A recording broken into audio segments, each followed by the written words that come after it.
Hi, this is Philip Byrne for PhoneScoop.com, and today I'm taking a look at the Samsung Intercept, which is a new phone running Android, available now on Sprint.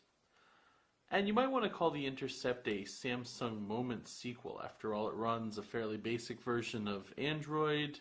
It's got the full QWERTY keyboard that slides out. But the two phones are really pretty different. The Intercept is much smaller than the Moment. The Moment felt like a very large phone. The Intercept is sort of small and sleek. It's got this kind of hump here at the bottom, where some Android phones have a jutting chin. This one sort of sticks out on the behind. So besides the differences in the body size, there are a few other key differences between the Intercept here and the Samsung Moment. For one thing, the screen is a smaller screen running at a lower resolution. It's only 240 by 400 pixels, which is pretty small for an Android phone. It still looks very good. You can see the icons and pictures still look pretty good. You still get panoramic backgrounds. Samsung only gives you 3 panels on the home screen instead of the normal 5 or even 7 panels that some others are offering. But my biggest problem is that the touchscreen just didn't feel very responsive to the touch. Some actions just had a tendency to lag a little bit, especially when the phone was just starting up or just firing into action.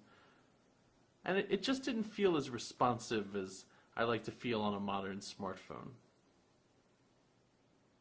Samsung didn't change Android too much with this device, though I will say that a lot of the times when I did have trouble with the responsiveness of the interface, it was usually on something that Samsung had added or changed. For instance, here in the contacts list, this long list was especially problematic.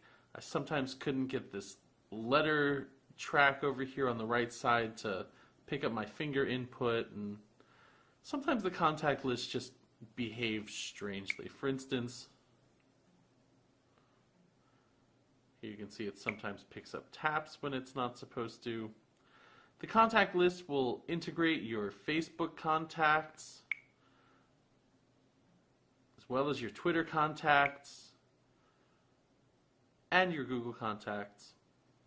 Sometimes you can see it'll show 2 or more Google contacts, up to 4 contacts for the same person. But it also does a nice job of sort of gathering the list together, showing you recent Facebook and Twitter updates. It couldn't quite grab media for me from photo albums online, and it didn't quite work perfectly, but it's still just a little bit better than the stock Android contact list, though it doesn't quite live up to what HTC is doing on its Android phones.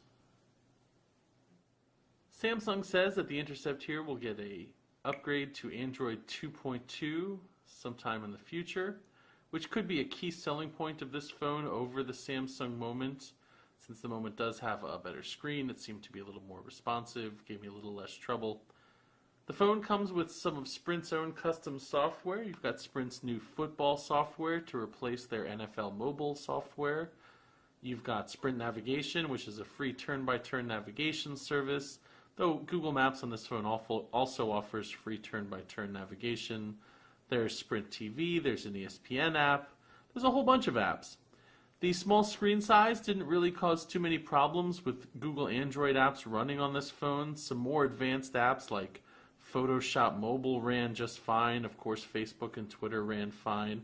I tried installing the Beta Swipe keyboard, and unfortunately that didn't work. Nor did SpeedForge 3D, which is one of the more advanced 3D games available on the Android app market. But otherwise, I really couldn't find any apps that didn't work because of the smaller screen size or any other trouble with the hardware. I like the color scheme. I like the couple color options with the cool print on the back. But unfortunately, the advantages that this phone offers over the last generation are really only skin deep. And in a lot of ways, this phone is a step down from previous Samsung efforts, even on Sprint's network. For PhoneScoop.com with the Samsung Intercept, this is Philip Byrne.